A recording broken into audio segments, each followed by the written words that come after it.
Asalaamu calaykum waraxmatullaahi wabarakaatuhu waa walaashiin raxmo kusoo dhawaada channelkeena meel walba aad joogtiin waa idin salaamaya wax badan waa maqanahay alxamdulillaah waana soo laabtay maanta maxaa sameysanaynaa qado insha Allah qadadan waxay ka kooban tahay intaas shay bocor iyo bataati macaan iyo bataati caadi iska insha Allah intaas ka sameyn doonaa iyo wax badan kaleeto chicken iyo wax kale noo yaalo insha Allah shalka sii dhameyso waa kana hadda waa soo dhaqay waana soo nadiifiyay digsiga hadda kala soo saaray inta ay ka kareysana insha Allah wax kala sameysanaynaa intaas hadda waxaa hadda fiiqaya toon iyo sanjabiil si yar yarna u jari doono insha Allah waa kana video sii dhameyso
chickenka saasaan u soo jarjaray si khafiif ah waxaan soo mariyay spice-yadii cusbo yarna waan ku daray marka wax badan ma marinin hadhow waan gadaal ugu dari doonaa saasaan ku soo karinaa markay kartana waan ka qaadayaa mushroom iyo wax kale yaalo hadana saasaan u soo karkarin doonaa insha Allah isla socod wanaagsan videoga sii dhameyso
digaagii hadda waa noo karay waan ka qaaday mushroomkii sidoo kaleeto waan dubay waxaana ku daray toon iyo sanjabiil haddana rosemary aan ku darayaa spice-yadii aan wax yar haddana ku darayaa huruud iyo filfil yar iyo mix spice waxaas dhan adi waxii ku yaalo wax yara ku dareysaa maasha Allah.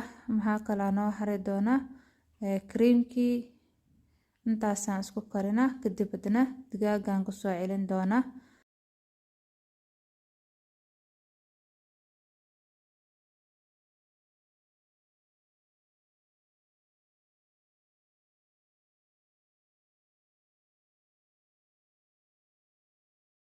waxaan hadda ku soo daray cooking creamkii talaajadan ka soo bixiyay saasuu u yahay adeeg maasha Allah. mid kale hadda haaf kale aan ku soo dari doonaa oo banaanka yaalay haafkaasay waa kana caanuhu hoogaha ka adig yahay saasuu u yaalaa. marka intaas la waaye insha Allah digaagan intuu noogu dhamaanaya hadda digaagan ku soo dhex ridaa marka hoogaha waa isku karkarina markuu karana waa ka dejin doonaa.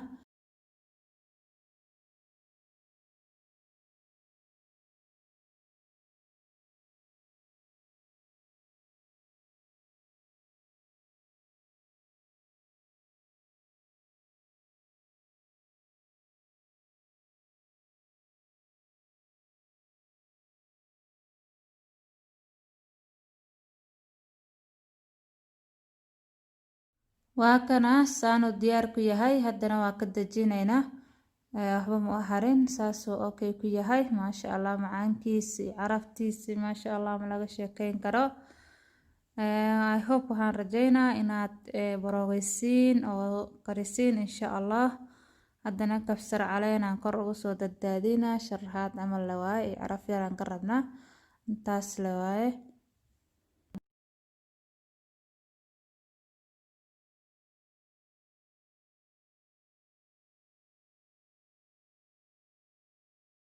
haddana waa kana qadadeena diyaar waaye bocorkii iyo baradhadii saasaa maashed ugu soo dhigay intana qudaar la isku soo huuriyay ku jirto haggana spinach noo yaalo maasha Allah. waa qada healthy ka faa'iideysa insha Allah. haddaa hore ila joogtay maasha Allah like igu dhufo like ha ka ilaawin insha Allah. haddaa igu cusub tahayna subscribe ii saar like tana ku dar wixii fikrad commentiga igu reeb waa muhiim insha Allah fikirkiina khayr badan idin rajeynaya. wassalaamu calaykum waraxmatullaahi wabarakaatu.